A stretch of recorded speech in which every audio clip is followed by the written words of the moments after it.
ಈ ವರ್ಷದಿಂದ ಹೊಸ್ದಾಗಿ ವರಮಹಾಲಕ್ಷ್ಮಿ ಹಬ್ಬನ ಮಾಡಬೇಕು, ವರಮಹಾಲಕ್ಷ್ಮಿನ ನಮ್ಮನೇಲೂ ಕೂರಿಸ್ಬೇಕು ಅಂತ ಎಷ್ಟೋ ಜನ ಹೆಣ್ಮಕ್ಳು ಅಂದ್ಕೊಂಡಿರ್ತಾರೆ. ಬಟ್ ಸೀರೆ ಉಡ್ಸೋದು ಕಷ್ಟ ಅಂತ ಭಾವಿಸಿರ್ತಾರೆ. ಬಟ್ ಸೀರೆ ಉಡ್ಸೋದು ತುಂಬಾ ಈಸಿ. ಹೇಗೆ ಈಸಿಯಾಗಿ ಸೀರೆ ಉಡ್ಸೋದು ಆ್ಯಂಡ್ ಕ್ವಿಕ್ಕಾಗಿ ಹೇಗೆ ಸೀರೆ ಉಡ್ಸೋದು ಅಂತ ಹೇಳ್ಬಿಟ್ಟು ಇವತ್ತಿನ ವ್ಲಾಗಲ್ಲಿ ತಿಳಿಸ್ಕೊಟ್ಟಿದ್ದೀನಿ. Hi friends, welcome back to my YouTube channel Manvi Umesh Kannada vlogs. ಇವತ್ತಿನ ವ್ಲಾಗಲ್ಲಿ ವರಮಹಾಲಕ್ಷ್ಮಿ ದೇವಿಗೆ ಹೇಗೆ ಈಸಿಯಾಗಿ ಸೀರೆನ ಉಡ್ಸೋದು ಅಂತ ಹೇಳ್ಕೊಡ್ತೀನಿ. ನನ್ನ ಹತ್ರ ಸ್ಟ್ಯಾಂಡ್ ಏನೂ ಇಲ್ಲ, ಸ್ಟ್ಯಾಂಡ್ ಇಲ್ಲದೆ ಹೇಗೆ ಸೀರೆನ ಉಡ್ಸೋದು ಅಂತ ಹೇಳ್ಕೊಡ್ತೀನಿ. ಮೊದಲಿಗೆ ಸೆರಗನ್ನ ಮಾಡ್ಕೊಂಡ್ಬಿಡೋಣ. ಸೆರಗನು ಅಷ್ಟೇ ದೇವ್ರಿಗೆ ಮಾಡೋದು ಅಂತ ಹೇಳ್ಬಿಟ್ಟು ದಪ್ಪಕ್ಕೆ ಅಗಗ್ಲವಾಗಿ ಮಾಡ್ಕೊಂಬಿಡಿ. ನಾವು ಮಾಡ್ಕೊಬೇಕಾದ್ರೆ ಹೇಗೆ ಸಣ್ಣಕ್ಕೆ ಮಾಡ್ಕೊತೀವೋ ಅದೇ ರೀತಿ ಸಣ್ಣಕ್ಕೆ ಮಾಡ್ಕೊಳ್ಳಿ.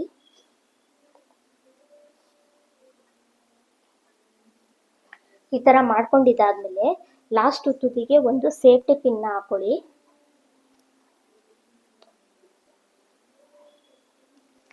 ನೋಡಿ, ಈ ಥರ ಸೇಫ್ಟಿ ಪಿನ್ನ ಹಾಕೊಂಡು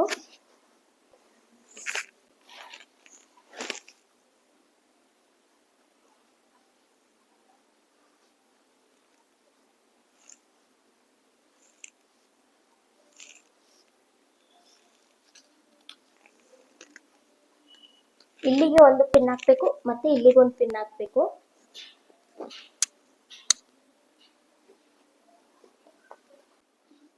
ರೇಷ್ಮೆ ಸೀರೆ ಅಂತವರೆಲ್ಲ ಏನಾದರೂ ತಗೊಂಡಿದ್ರೆ ಪಿನ್ನ ಯೂಸ್ ಮಾಡಬೇಡಿ.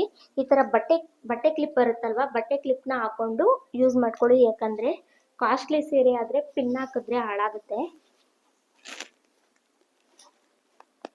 ಅಂದಾಜು ನಿಮಗೆ ಎಷ್ಟು ಉದ್ದ ಬೇಕು ಅಂತ ನೋಡಿಕೊಂಡು ಅಷ್ಟು ಉದ್ದ ಮಾಡ್ಕೊಳ್ಳಿ. ಮತ್ತೆ ಇಲ್ಲಿಗೂ ಒಂದು ಸೇಫ್ಟಿ ಪಿನ್ ಹಾಕೊಳ್ಳಿ.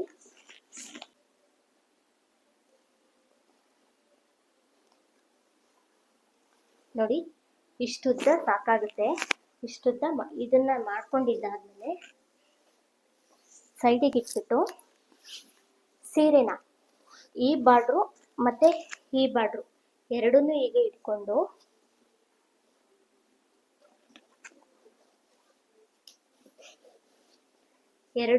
ಹೀಗೆ ಇಟ್ಕೊಂಡು ಮಧ್ಯಕ್ಕೆ ಫೋಲ್ಡ್ ಮಾಡ್ಕೊಬೇಕು. ಸಾರಿನ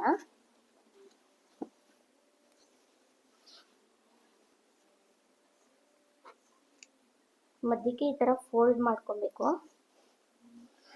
ಕ್ಲೀನಾಗಿ ಫೋಲ್ಡಿಂಗ್ನ ಮಾಡ್ಕೊಳ್ಳಿ, ಯಾಕಂದ್ರೆ ಮೇಲೆ ಕೆಳಗೆ ಆಗಬಾರ್ದು.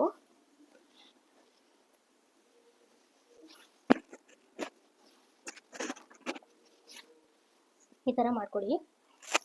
ಈ ತರ ಕ್ಲೀನಾಗಿ ಮಾಡ್ಕೊಂಡಿದ್ದಾದ್ಮೇಲೆ ನಿಮ್ಗೆ ಏನಾದರೂ ನಾವು ಮಾಡ್ಕೊಂಡಿರೋದು ಏರುಪೇರು ಆಗುತ್ತೆ ನಾನು ಅಡುಗೆ ಮಾಡಬೇಕಾದ್ರೆ ಅಂತ ಅಂದರೆ ಈ ಥರ ಬಟ್ಟೆ ಕ್ಲಿಪ್ನ ಅಲ್ಲಲ್ಲಿ ಹಾಕೊಳ್ಳಿ. ಸ್ವಲ್ಪ ಸ್ವಲ್ಪ ದೂರಕ್ಕೆ ಎರಡು ಎಡ್ಜು ಸೇರಿಸಿ ಬಟ್ಟೆ ಕ್ಲಿಪ್ಪು, ಗುಂಡ್ ಪಿನ್ನು, ಸೇಫ್ಟಿ ಪಿನ್ ಯಾವುದಾದ್ರೂ ಯೂಸ್ ಮಾಡ್ಕೊಬೋದು. ನೋಡಿ, ಈ ಥರ ಹಾಕೊಳ್ಳೋದ್ರಿಂದ ಮೇಲೆ ಕೆಳಗೆ ಸೀರೆ ಹೋಗಲ್ಲ. ಇಷ್ಟು ಸಮವಾಗಿ ನೀವು ಮಾಡ್ಕೊಂಡಿದ್ದಾದ್ಮೇಲೆ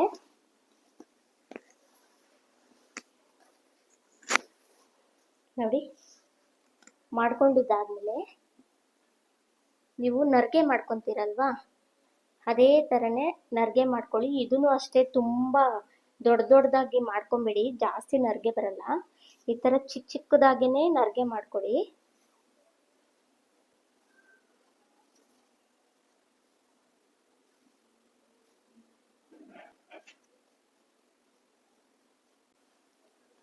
ಇಷ್ಟು ಮಾಡ್ಕೊಂಡಿದ್ದಾದ್ಮೇಲೆ ಕೈ ಜಾರ್ತಿದೆ ಇಟ್ಕೊಳಕ್ಕಾಗಲ್ಲ ಅಂತ ಅನ್ನೋರು ಇದನ್ನ ಈ ಥರ ಕ್ಲೀನಾಗಿ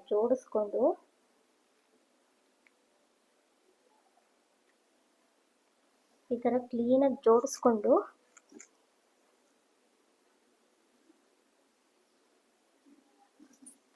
ಬಟ್ಟೆ ಕ್ಲಿಪ್ನ ಹಾಕೊಳ್ಳಿ. ಈ ಥರ ಹಾಕೊಂಡು ಮತ್ತೆ ಉಳಿದಿರೋ ಪಾರ್ಟ್ನ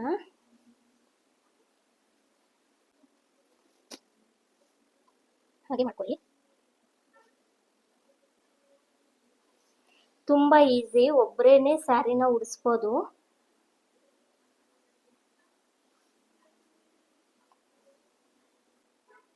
ಕ್ಯಾಮ್ರಾ ಇಲ್ಲ ಅಂತ ಅಂದಿದ್ರೆ ನಾನು ಇನ್ನೂ ಫಾಸ್ಟ್ ಆಗಿನೇ ಉಡಿಸ್ತಿದ್ದೆ. ಬಟ್ ಕ್ಯಾಮ್ರಾ ಇದೆ, ಕ್ಯಾಮ್ರಾ ಮುಂದೆ ನರ್ವಸ್ಗೆ ಸ್ವಲ್ಪ ಸ್ಲೋ ಆಗ್ತಿದೆ ಅಷ್ಟೇ. ನೋಡ್ಕೊಳ್ಳಿ ಎಷ್ಟು ಉದ್ದ ಬೇಕಾಗುತ್ತೆ ನಿಮಗೆ, ಸಾಕಾಗುತ್ತಾ ಅಂತ.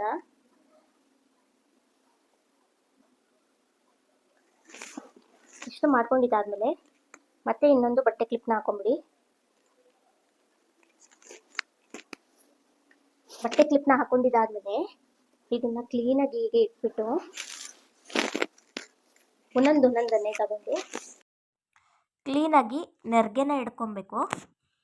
ನಾವು ಹೇಗೆ ಸೀರೆನ ಉಡ್ಕೊಬೇಕಾದ್ರೆ ನೆರಿಗೆನ ಹಿಡಿಸ್ಕೊತೀವೋ ಅದೇ ರೀತಿ ನೆರಿಗೆನ ಕ್ಲೀನಾಗಿ ಹಿಡ್ಕೊಬೇಕು.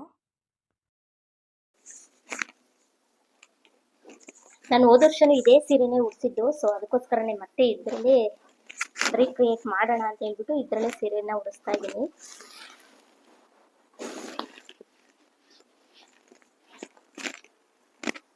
ಈ ತರ ಹಿಂಗೆ ತಗೊಂಡು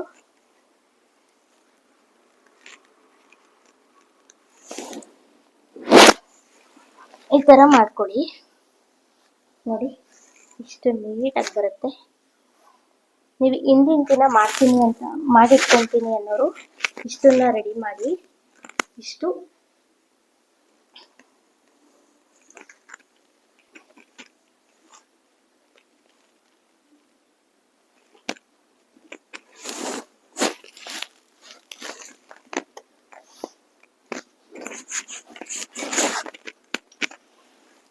ಈ ತರ ಫೋಲ್ಡ್ ಮಾಡಿ ಇಟ್ಕೊಂಡ್ಬಿಡಿ. ಈ ತರ ಫೋಲ್ಡ್ ಮಾಡಿ ಇಟ್ಕೊಳ್ಳಿ. ಫೋಲ್ಡ್ ಮಾಡ್ಕೊಂಡಿದ್ದಾದ್ಮೇಲೆ ಬೆಳಗ್ಗೆಗೆ ಎದ್ದು ದೇವರಿಗೆ ಈಸಿಯಾಗಿ ಉಡಿಸ್ಬೋದು. ಬನ್ನಿ, ನಾನು ರೆಡಿ ಮಾಡ್ಕೊಂಡಿದ್ದೀನಿ ಸ್ಟ್ಯಾಂಡ್ ಎಲ್ಲ, ಹೇಗೆ ಉಡ್ಸೋದು ಅಂತ ಹೇಳ್ಕೊಡ್ತೀನಿ ನೋಡಿ. ನಾನು ಮೊದಲಿಗೆ ಈ ತರ ಟೇಬಲ್ನ ರೆಡಿ ಮಾಡ್ಕೊಂಡಿದ್ದೀನಿ. ಬಿಂದಿಗೆಗೆಲ್ಲ ಕೋಲ್ ಕಟ್ಟಿ, ನಾನು ಪ್ರತಿ ವರ್ಷನೂ ಇದೇ ಥರನೇ ಮಾಡೋದು. ಹಿಂದೆ ಎಲ್ಲ ಸ್ವಲ್ಪ ಡೆಕೋರೇಷನ್ ಮಾಡಿರ್ತೀನಿ ಅಷ್ಟೇ. ಇವಾಗ ಬನ್ನಿ ಅದಕ್ಕೆ ನಾನು ಹೇಗೆ ಉಡಿಸ್ತೀನಿ ಅಂತ ತೋರಿಸ್ತೀನಿ. ನಾನು ಈ ಬಾಕ್ಸಿಗೆ ಅಕ್ಕಿನ ತುಂಬಿ ಇಟ್ಕೊಂಡಿದ್ದೀನಿ. ಅಕ್ಕಿನ ತುಂಬಿಟ್ಕೊಂಡ ಗ್ರಿಪ್ಪಿಗೋಸ್ಕರ ಇವಾಗ ಸೀರೆನ ಹೇಗೆ ಉಡಿಸ್ತೀನಿ ಅಂತ ಹೇಳ್ಬಿಟ್ಟು ತೋರಿಸ್ತೀನಿ ಬನ್ನಿ. ಯಾವತ್ತೂ ಅಷ್ಟೇ ಸೆರಗು ಲೆಫ್ಟ್ ಸೈಡಲ್ಲೇ ಇರಬೇಕು, ಲಕ್ಷ್ಮಿಯ ಲೆಫ್ಟ್ ಸೈಡಲ್ಲೇ ಇರಬೇಕು. ಇವಾಗ ಇದನ್ನ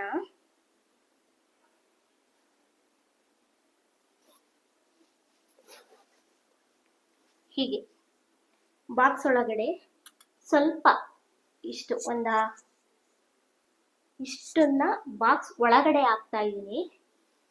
ಕ್ಲಿಪ್ಗಳೆಲ್ಲ ನೋಡ್ಕೊಂಡು ಹುಷಾರಾಗಿ ಬಿಡಿಸ್ಕೊಳ್ಳಿ, ಯಾಕಂದ್ರೆ ಒಂದು ನರ್ಗೆ ಹೋಯ್ತು ಅಂತ ಅಂದ್ರೆ ಕ್ಲೀನಾಗಿ ಬರಲ್ಲ.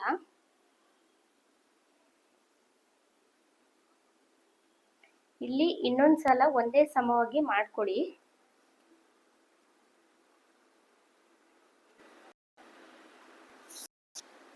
ನೋಡಿ, ಬಾಕ್ಸ್ ಒಳಗಡೆ ಅರ್ಧ ಸೀರೆನ ಈ ತರ ಹಿಂಗ್ ಒಳಗಡೆ ಇಡ್ತಾ ಇದ್ದೀನಿ. ಒಳಗಡೆ ಇಟ್ಟಿದ್ದಾದ್ಮೇಲೆ ಹಿಂಗೆ ಒಂದೊಂದೇ ಪ್ಲೇಟ್ನ ಹಿಂಗೆ ಜರುಗಿಸ್ಕೊಂಡು ಬನ್ನಿ. ಕೇರ್ಫುಲ್ ಆಗಿರ್ಬೇಕು, ಯಾಕಂದ್ರೆ ನಾವು ಮಾಡಿರೋ ಅಂತ ನರ್ಗೆಗಳು ಅಳ್ಳಾಡಬಾರ್ದು.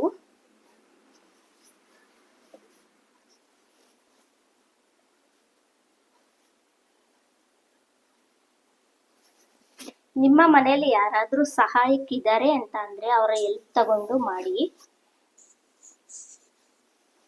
ಒಬ್ರೇನು ಸಹ ಉಡಿಸ್ಬೋದು, ಯಾಕಂದ್ರೆ ಪ್ರತಿ ವರ್ಷ ನಾನು ಒಬ್ಳೇನೆ ಉಡ್ಸೋದು, ಯಾರೂ ಬರಲ್ಲ.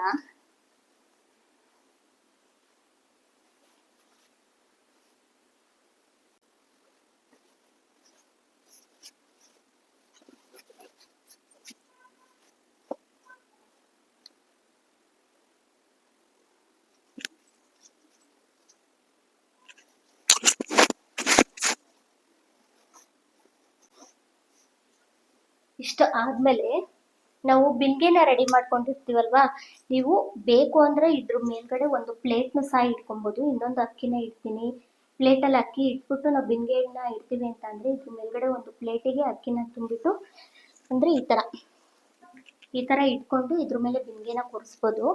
ಆದ್ರೆ ನಾನು ಅಕ್ಕಿನ ಮುಂಚೆನೆ ಹಾಕಿರ್ತೀನಲ್ವಾ, ಸೊ ಬಿಂದಿಗೆನೆ ಇದ್ರೊಳಗಡೆ ಹಿಂಗೆ ಕೂರಿಸ್ಬಿಡ್ತೀನಿ ನಾನು.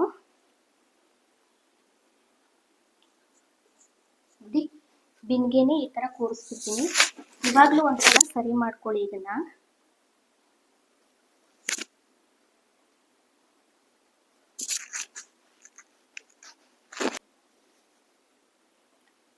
ತುಂಬ ನರಿಗೆಗಳು ಇರುತ್ತೆ. ಸೊ ನಾವು ಒಂದೊಂದನ್ನೇ ತೆಗೆದು ಈ ಥರ ಮಾಡಿಕೊಂಡ್ರೆ ತುಂಬ ಚೆನ್ನಾಗಿ ಬರುತ್ತೆ. ಇವಾಗ ಈ ಕ್ಲಿಪ್ಗಳೆಲ್ಲ ತೆಗೆದ್ಬಿಡಿ. ನೋಡಿ, ಒಂದು ಸಹ ಮೇಲೆ ಕೆಳಗೆ ಆಗಿಲ್ಲ. ಸೊ ಅದಕ್ಕೋಸ್ಕರನೇ ಹೇಳಿದ್ದು ಕ್ಲಿಪ್ಗಳನ್ನ ಸಹಾಯಕ್ಕೆ ತಗೊಳ್ಳಿ ಅಂತ.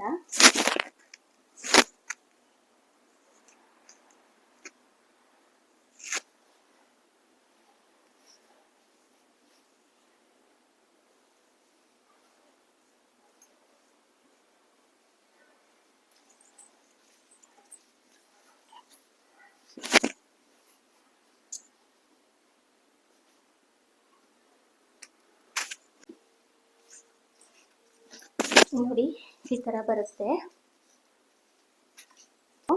ಇಷ್ಟನ್ನ ಮಾಡ್ಕೊಂಡಿದ್ದಾದ್ಮೇಲೆ ಇವಾಗ ಇಲ್ಲಿ ಬಿಟ್ಟಿರ್ತೀರಲ್ವಾ ಹಿಂದ್ಗಡೆ, ಸೊ ನರ್ಗೆನ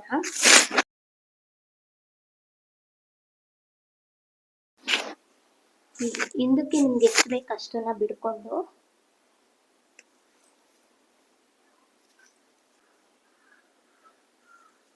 ಹೀಗೆ ಈ ತರ ಹಾಕಿ ಹಿಂದ್ಗಡೆ ಸ್ವಲ್ಪ ಬಿಟ್ಟು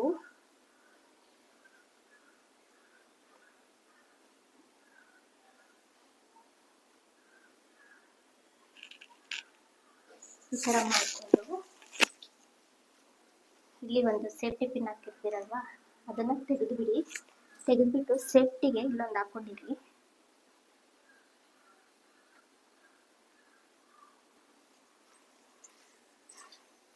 ಹಾಕೊಂಡಿದ್ದಾದ್ಮೇಲೆ ನರ್ಗೆನ ಸರಿ ಮಾಡ್ಕೊಳ್ಳಿ.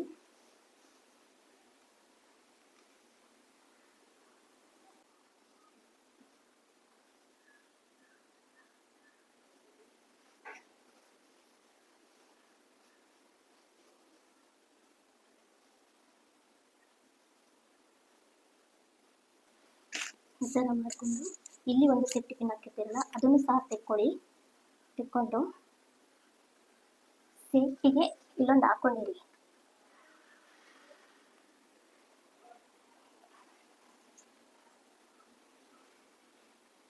ಇಲ್ಲೊಂದು ಹಾಕೊಂಡು ಹೀಗೆ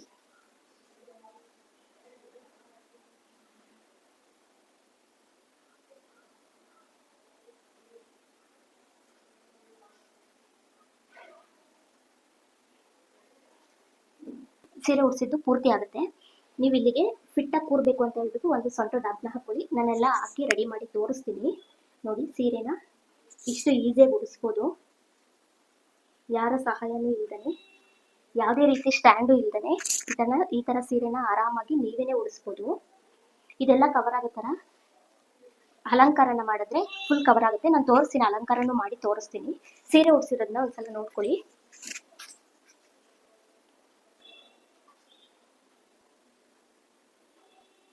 ನೋಡಿ ಎಷ್ಟು ನೀಟಾಗಿ ಬಂದಿದೆ. ಇವಾಗ ಇದಕ್ಕೆ ಅಲಂಕಾರನೂ ಮಾಡಿ ನಾನು ತೋರಿಸ್ತೀನಿ. ಈ ಥರದೊಂದು ಸೊಂಟ ಡಾಬ್ನ ತಗೊಂಡು ಈ ಥರ ಹಿಂಗೆ ಹಾಕ್ಬಿಡಿ.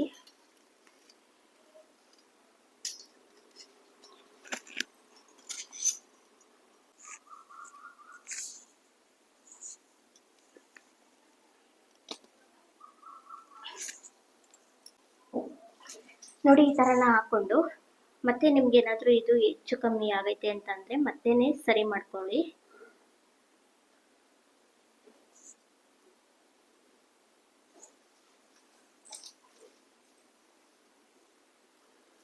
ಸೊಂಟ ಡಬ್ನ ಹಾಕೋದ್ರಿಂದ ಫಿಟ್ಟಾಗಿ ಕ್ಲೀನಾಗಿ ಕಾಣಿಸುತ್ತೆ.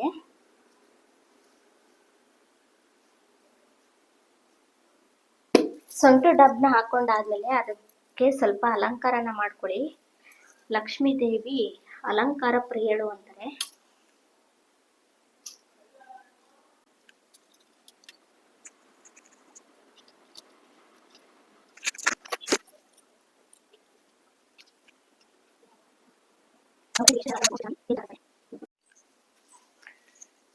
ಕಾಯಿನ ಇವಾಗ ನಿಮಗೆ ತೋರ್ಸಕ್ಕೆ ಅಂತ ಹೇಳ್ಬಿಟ್ಟು ಸುಮ್ಮನೆ ಇಡ್ತಿರೋದು. ಅದಕ್ಕೆ ಅರಿಶಿನ ಎಲ್ಲ ಬಳದ್ಬಿಟ್ಟೇನೆ ನೀವು ಇಡಬೇಕು. ನನ್ನ ಹತ್ರ ಇರೋದು ಇದೇ ಮುಕ್ಕೋಡ. ಮುಖೋಡನ ಫಿಕ್ಸ್ ಮಾಡ್ತೀನಿ. ನೋಡಿ, ಫೈನಲ್ ಆಗಿ ಸೀರೆ ಉಡಿಸಿ ಅಲಂಕಾರ ಮಾಡಿ ಮುಖೋಡ ಹಾಕಿ ಒಡವೆಗಳೆಲ್ಲ ಹಾಕಾದ್ಮೇಲೆ ನಮ್ಮ ಮನೆಯ ಲಕ್ಷ್ಮೀ ದೇವಿ ಈ ಥರ ಕಾಣಿಸ್ತಿದ್ದಾರೆ. ನೋಡಿ, ಈಸಿಯಾಗಿ ಸೀರೆನ ಉಡಿಸ್ಬೋದು. ಯಾವುದೇ ರೀತಿ ಸ್ಟ್ಯಾಂಡು ಬೇಡ, ಯಾವುದೇ ರೀತಿ ಬೇರೆಯವರ ಎಲ್ಪು ಸಹ ಬೇಡ, ಒಬ್ಬರೇ ಆರಾಮಾಗಿ ಸೀರೆನ ಉಡಿಸ್ಬೋದು. ಮುಂದಿನ ವ್ಲಾಗಲ್ಲಿ ಬೇರೆ ಥರ ಸೀರೆನ ಉಡಿಸೋದನ್ನ ಹೇಳ್ಕೊಡ್ತೀನಿ. ಇವತ್ತಿನ ವಿಡಿಯೋ ಯಾರೆಲ್ಲ ಹೊಸ್ದಾಗಿ ಲಕ್ಷ್ಮಿನ ಕೂರಿಸ್ತಾ ಇದ್ರೋ ಅಂಥವ್ರಿಗೆಲ್ಲ ತುಂಬ ಹೆಲ್ಪ್ ಆಯಿತು ಅಂತ ಭಾವಿಸ್ತಾ ಈ ವಿಡಿಯೋನ ಇಲ್ಲಿಗೆ ಎಂಡ್ ಮಾಡ್ತಾ ಇದ್ದೀನಿ. ವಿಡಿಯೋ ಇಷ್ಟ ಆಯಿತು ಅಂದರೆ ಲೈಕ್ ಮಾಡಿ, ಶೇರ್ ಮಾಡಿ, ಹಾಗೆ ಕಮೆಂಟ್ ಮಾಡಿ. ಸಿಗ್ತೀನಿ ನೆಕ್ಸ್ಟ್ ವ್ಲಾಗಲ್ಲಿ. Thank you all.